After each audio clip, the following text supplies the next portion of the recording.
اللہ تعالیٰ سود کو مٹاتا ہے، صدقات کو بڑھاتا ہے. اللہ تعالیٰ کسی ناشکر گناہ گار کو پسند نہیں کرتا. ابن عباس رضی اللہ عنہ کہتے ہیں کہ اس آیت کا مطلب یہ ہے کہ اللہ سود خور کا نہ صدقہ قبول کرتا ہے، نہ جہاد، نہ حج، نہ اس کا صلہ رحمی قبول کرتا ہے. اس کے برعکس جو صدقہ دیتا ہے اس میں وہ برکت ڈال دیتا ہے اور دنیا اور آخرت میں اس کو کئی گنا بڑھا بھی دیتا ہے. اسی طرح رسول اللہ صلی اللہ علیہ وسلم نے فرمایا جو شخص سود کے ذریعے مال میں اضافہ کرے گا اس کا انجام جو ہے اس کا انجام کیا ہوگا؟ مال کی قلت ہوگا. حالانکہ دیکھنے میں اس کا مال بڑھ رہا ہے لیکن اصل میں مال اس کا کم ہو رہا ہے. اور حدیث کے مطابق جس نے حرام کمایا پھر جس کے غلام وغیرہ آزاد کیا اور اس سے رشتہ داروں کو دیا تو وہ اس پہ باعث گناہ ہوگا. یعنی حرام مال دینے سے ثواب کی بجائے کیا ہوگا؟ الٹا گناہ ہے. یقیناً جو لوگ ایمان لائے، انہوں نے نیک عمل کیے، نماز قائم کی، زکوٰۃ ادا کیا، ان کے لیے ان کا اجر ان کے رب کے پاس ہے. ان پر نہ کوئی خوف ہوگا نہ ہی وہ غمگین ہوں گے. یا ایھا الذین آمنوا اتقوا اللہ وذروا ما بقی من الربا ان کنتم مؤمنین. اے لوگو جو ایمان لائے اللہ تعالیٰ سے ڈر جاؤ اور جو سود میں سے باقی رہ گیا اسے چھوڑ دو اگر تم ایمان والے ہو. پھر اگر تم نے ایسا نہ کیا تو اللہ تعالیٰ اس کے رسول کی طرف بڑی جنگ کا اعلان سن لو. اور اگر تم توبہ کر لو تو تمہارے اصل مال ہے، نہ تم ظلم کرو اور نہ تم پر ظلم کیا جائے گا. اور اگر کوئی تنگ دست ہو تو آسانی تک اسے مہلت دینا ہے. تمہارا صدقہ کرنا ہی تمہارے لیے زیادہ بہتر ہے اگر تم جانتے ہو. اور اس دن سے ڈرو جس میں تمہیں اللہ تعالیٰ کی طرف لوٹایا جائے گا، پھر ہر نفس کو پورا بدلہ دیا جائے گا جو اس نے کمایا اور ان پر ظلم نہیں کیا جائے گا. اے لوگو جو ایمان لائے ہو جب تم کسی مقررہ مدت تک باہم قرض کا لین دین کرو تو اسے لکھ لیا کرو. لکھنے والے پر لازم ہے کہ تمہارے درمیان انصاف کے ساتھ لکھے اور کسی لکھنے والے کو لکھنے سے انکار بھی نہیں کرنا چاہیے جیسا کہ اللہ تعالیٰ نے اسے لکھنا سکھایا. بس لازم ہے کہ وہ لکھے اور لازم ہے کہ وہ شخص لکھوائے جس کے ذمہ حق یعنی قرض ہے اور وہ اللہ تعالیٰ سے ڈر جائے جس کا رب ہے اور اس میں سے کچھ بھی نہ کم کرے. پھر جس شخص کے ذمہ حق یعنی قرض ہو اگر وہ ناسمجھ یا کمزور ہو یا خود لکھوانے کی استطاعت نہ رکھتا ہو تو اس کے مختار پر لازم ہے کہ انصاف کے ساتھ لکھوائے.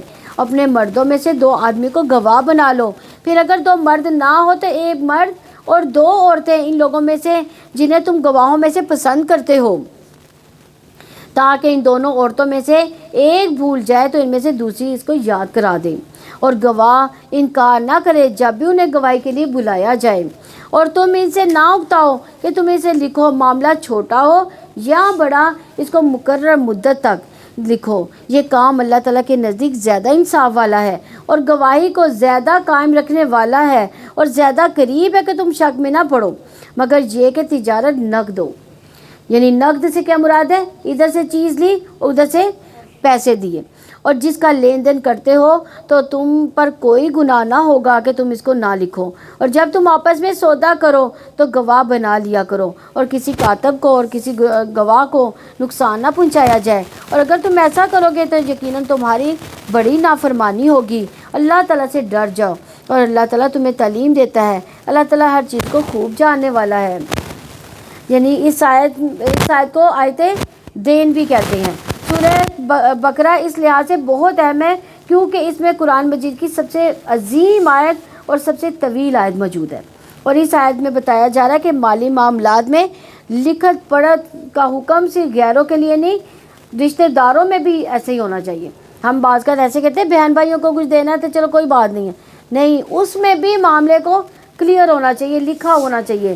خاندانوں میں فتنہ فساد کی بنیادی وجہ مالی معاملات ہوتے ہیں، اس لیے اللہ تعالیٰ نے حکم دیا کہ ان معاملات کو لکھ لیا جائے. اور پھر لکھنے کی شرط بھی بتا دی گئی. کس کے ساتھ لکھنا ہے؟ عدل کے ساتھ. عدل کے ساتھ لکھنا ہے. لکھنے والا لکھنے سے انکار نہ کرے اور اس کا شکر ادا کرے کہ اللہ تعالیٰ نے اس کا لکھنا سکھا دیا. اور پھر 2 عورتوں کی گواہی کی وجہ بتائے گی کہ یعنی 2 عورتوں کی گواہی کتنے مردوں کے برابر ہے؟ 1. کیوں؟ کیونکہ اگر ایک بھول جائے تو دوسری اسے یاد کرے. ہاں، یعنی عورت میں بھولنے کی بیماری ہوتی ہے، اس وجہ سے اس کو اس کے بارے میں یہ کہا جا رہا ہے. اور پھر کہا گیا کہ واتقوا اللہ ویعلمکم اللہ، یعنی مالی معاملات کے ساتھ اللہ تعالیٰ نے تقوی کا ذکر کیا، کیونکہ جو تقوی اختیار کرتا ہے اللہ تعالیٰ اس کو یہ سارے کام سکھا دیتا ہے، اس کے یہ سارے کام بھی آسان ہو جاتے ہیں۔ تقوی سے انسان میں فرقان بھی آتی ہے، یعنی اس کو فرق پتہ چل جاتا ہے، یہ غلط ہے یہ درست ہے۔ تو اس لیے ان تمام کاموں کی شرط کیا ہے؟ تقوی۔ اور اگر تم سفر میں ہو، کوئی لکھنے والا نہ پاؤ تو قبضے میں دے دیا گیا رہن لازم ہے۔ پھر اگر تم میں سے کوئی کسی پر اعتبار کرے تو جس پر اعتماد کیا گیا اس پر لازم ہے کہ وہ اس کی امانت ادا کرے، اور اللہ تعالیٰ سے ڈرے جو اس کا رب ہے، اور گواہی نہ چھپاؤ، اور جو اس کو چھپائے گا تو یقیناً اس کا دل گناہ گار ہے، اور جو کچھ تم کرتے ہو اللہ تعالیٰ اس کو خوب دیکھنے والا ہے، خوب جاننے والا ہے۔ تو اس آیت میں سے بھی پتہ چلتا ہے کہ دل کے بھی گناہ ہوتے ہیں، دل کا بھی عمل ہوتا ہے، یعنی ظاہری باطنی اقوال و افعال، ان گناہ سے بچو اور تقوی اختیار کرو۔ تو اس آیت کے بارے میں ہے ابن عباس کہتے ہیں کہ جب یہ آیت نازل ہوئی، جو تمہارے دلوں میں اللہ اس کا حساب لے گا، تو صحابہ کرام پر بہت خوف طاری ہوا، اور اس پر تو عمل نہیں ہو سکتا کہ یعنی جو دل میں خیالات آتے ہیں اس پر کیسے قابو پایا جائے۔ تو آپ صلی اللہ علیہ وآلہ وسلم نے فرمایا کہ تم کو سمینا و اطعنا وسلمنا، ہم نے سنا، ہم نے اطاعت کی، ہم نے تسلیم کر لیا۔ اس پر اللہ تعالیٰ نے ان کے دلوں پر میں کو ایمان سے بھر دیا۔ اس کے بعد یہ آیت نازل ہوئی، لا یکلف اللہ نفسا الا وسعها، تو اللہ تعالیٰ فرمایا میں نے ایسا کر دیا کہ کسی جان کو اس کی وسعت یا طاقت کے مطابق ہی تکلیف دوں گا۔ پھر جب انہوں نے کہا ربنا لا تؤاخذنا ان نسینا او اخطانا، تو اللہ تعالیٰ نے ان کی بات مان لی۔ پھر جب انہوں نے کہا ربنا ولا تحمل علینا اصرا کما حملته علی الذین من قبلنا ربنا ولا تحملنا ما لا طاقت لنا بھی، تو اللہ تعالیٰ نے فرمایا میں نے ایسا کر دیا۔ پھر جب انہوں نے کہا واعف عنا واغفر لنا وارحمنا انت مولانا فانصرنا علی القوم الکافرین، تو اللہ تعالیٰ نے فرمایا میں نے ایسا کر دیا۔ مثلا حکم سنا، سوچ لیا کہ عمل بھی کرنا ہے، تو اللہ تعالیٰ کا کوئی حکم سن لیا، یعنی اگر سود کے بارے میں ہے یا قرض کے لین دین کے بارے میں، اس کو لکھ لیا تو فوراً دل سے مان لیا، اطاعت شروع کر دی، یہ نہ سوچا کہ آج تو ممکن نہیں ہے بلکہ پھر کر لوں گا۔ تو یہ اللہ ایمان اس کا بڑھا دے گا جو یہ سوچے گا کہ میں نے یہ کرنا ہے، تو پھر اللہ تعالیٰ اس کو توفیق بھی عطا فرما دے گا۔ جو کچھ آسمانوں میں ہے، جو کچھ زمین میں ہے، سب اللہ تعالیٰ کا ہے۔ جو تمہارے دلوں میں ہے اگر تم وہ ظاہر کرو یا اسے چھپاؤ، اللہ تعالیٰ تم سے اس کا حساب لے گا، پھر وہ جس کو چاہے گا بخش دے گا، جس کو چاہے گا عذاب دے گا۔ اللہ تعالیٰ ہر چیز پر پوری طرح قدرت رکھنے والا ہے۔ رسول ایمان لایا اس پر جو اس کے رب کی جانب سے اس کی طرف نازل کیا گیا، اور مومن بھی سبھی اللہ تعالیٰ پر، اس کے فرشتوں پر، اس کی کتابوں پر، اس کے رسولوں پر ایمان لائے ہیں۔ اس کے رسولوں میں سے ہم کسی کے درمیان بھی فرق نہیں کرتے۔ انہوں نے کہا ہم نے سنا، ہم نے اطاعت کی، ہم تیری بخشش طلب کرتے ہیں اے ہمارے رب، اور تیری ہی جانب لوٹ کر جانا ہے۔ اللہ تعالیٰ کسی نفس کو تکلیف نہیں دیتا مگر اس کی وسعت کے مطابق۔ اس کے لیے ہے جو اس نے نیکی کمائی، اسی پر ہے جو اس نے برائی کمائی۔ اے ہمارے رب اگر ہم بھول جائیں یا غلطی کر بیٹھیں تو ہمارا مواخذہ نہ کرنا اے ہمارے رب، اور ہم پر ویسا بوجھ نہ ڈالنا جیسا تو نے ان لوگوں پر ڈالا تھا جو ہم سے پہلے تھے اے ہمارے رب، اور تو ہم سے نہ اٹھوا جس کی ہم میں طاقت نہیں، اور ہم سے درگزر فرما اور تو ہمیں بخش دے، ہم پر رحم فرما، تو ہی ہمارا مولا ہے، چنانچہ کافر لوگوں کے مقابلے میں ہماری مدد فرما۔ سورہ بقرہ کی آخری 2 آیات یہ عرش کے نیچے سے دی گئی ہیں۔ رسول اللہ صلی اللہ علیہ وسلم نے فرمایا سورہ بقرہ کی آخری 2 آیات پڑھا کرو، کیونکہ یہ مجھے عرش کے نیچے سے ایک خاص خزانے سے دی گئی ہیں۔ ان کے بارے میں ابو مسعود رضی اللہ عنہ کہتے ہیں کہ نبی صلی اللہ علیہ وسلم نے فرمایا جس نے ہر رات سورہ بقرہ کی آخری 2 آیات پڑھی اور اسے وہ کافی ہو جائیں گی۔ کافی ہونے سے کیا مراد ہے؟ یعنی اس کے مختلف جو ہے نا معنی کیے گئے ہیں۔ ایک ہے کہ ہر طرح کے شر سے اس کو کافی ہو جائے گی، دوسرا کوئی چیز اس کو نقصان ہی نہیں پہنچا سکے گی، تیسرا تہجد کی نماز سے بھی اس کو کافی ہو جائے گی۔ یعنی یہ معنی نہیں کہ تہجد چھوڑ ہی دے، لیکن اگر کسی وجہ سے چھوٹ گئی ہے تو یہ تہجد کے برابر ہی ہو جائے گی۔ اور اس کے علاوہ یہ آیات شیطان سے حفاظت کرنے والی آیات ہیں۔ ان کے بارے میں رسول اللہ صلی اللہ علیہ وسلم نے فرمایا بے شک اللہ تعالیٰ نے آسمان زمین کی تخلیق سے 2000 سال قبل ایک کتاب لکھی اور اس کی 2 آیتیں نازل کی. اس میں سورہ بقرہ کا یہ جو اختتام ہے یعنی یہ، اور پھر یہ بھی فرمایا جس گھر میں 3 راتوں تک یہ 2 آیات پڑھی جائیں گی شیطان اس گھر کے قریب بھی نہیں آئے گا. اور یہ آیت یہ بھی بتاتی ہے کہ اللہ تعالیٰ نے 104 کتابیں اتاری، قرآن مجید اتارا، تورات، انجیل، زبور، 10 صحیفے موسیٰ علیہ السلام پر، 10 صحیفے ابراہیم اور شیس علیہ السلام پر، اور باقی پیغمبروں پر جو کتابیں نازل کی ہم ان سب پر ایمان رکھتے ہیں، کیونکہ اللہ تعالیٰ نے ان سب کو انسانوں کی ہدایت کے لیے اتارا. یہ اللہ تعالیٰ کا احسان اور انعام ہے کہ قرآن مجید جو سب سے آخری کتاب ہے اس میں پچھلی ساری کتابوں کی تعلیمات کو محفوظ کر دیا گیا، جو رہتی دنیا تک انسان کی ہدایت کے لیے کافی ہے. تو آیت 285 کی اس لیے یہ اہمیت ہے کہ اس میں ایمان کے سارے اجزاء مکمل طور پر موجود ہیں. اللہ تعالیٰ پر ایمان، فرشتوں پر ایمان، رسولوں پر، کتابوں پر، اور اس میں تقدیر کا ذکر نہیں کیا، لیکن سمیعنا و اطعنا میں اللہ کے فیصلوں کو خوشی سے قبول کرنا وہ شامل ہے. اللہ کی رضا پر راضی رہنا، کسی مشکل پر کوئی شکوہ نہ کرنا، یہی تقدیر پر ایمان لانا ہے. تو ایمان کی اصل چاشنی یہ کہ انسان اللہ تعالیٰ کے احکام سن کر مان لے. تو جہاں یہ دیکھا جائے گا کہ بخشش طلب کرنے سے پہلے اطاعت کی بات کی جا رہی ہے. اسی کے بارے میں رسول اللہ صلی اللہ علیہ وسلم نے فرمایا جو شخص میرے اس وضو کی طرح وضو کرے پھر 2 رکعت نماز پڑھے جس میں اپنے نفس سے کوئی بات نہ کرے تو اس کے گزشتہ گناہ معاف ہو جائیں گے. اسی طرح ہم جب چاہیں کہ اپنے گناہ معاف ہو تو پھر کچھ کام کرنے چاہیے. پہلا کام کہ کبھی کیا کریں؟ پہلا کام میں نے آپ کو کل بھی بتایا تھا کہ جب کوئی گناہ ہو گیا تو کیا کریں گے؟ وضو کریں گے، نماز پڑھیں گے، اور دوسرا کام صدقہ کریں گے، تیسرا روزہ بھی رکھ سکتے ہیں، اور کبھی علم کی مجلس میں شامل ہو تو یہ بھی ہمارے جو ہے وہ گناہ کا کفارہ ہو جائے گی. تو ان آیات سے پتہ چلتا ہے کہ انسان کی طاقت اور وسعت محدود ہے، بندہ کمزور ہے. اللہ سے دعا کرتے رہنا چاہیے کہ اے اللہ میری وسعت سے زیادہ بوجھ نہ مجھ پر ڈالنا، بھول چوک مجھے معاف فرما دینا. تمام باتوں کے بعد آخری بات ان آیات کو پڑھ کر جو دعا مانگی جاتی ہے وہ بھی قبول ہوتی ہے. تو الحمدللہ یہ ہماری جو سورہ بقرہ ہے وہ کمپلیٹ ہوئی. انشاءاللہ آگے شروع کرتے ہیں.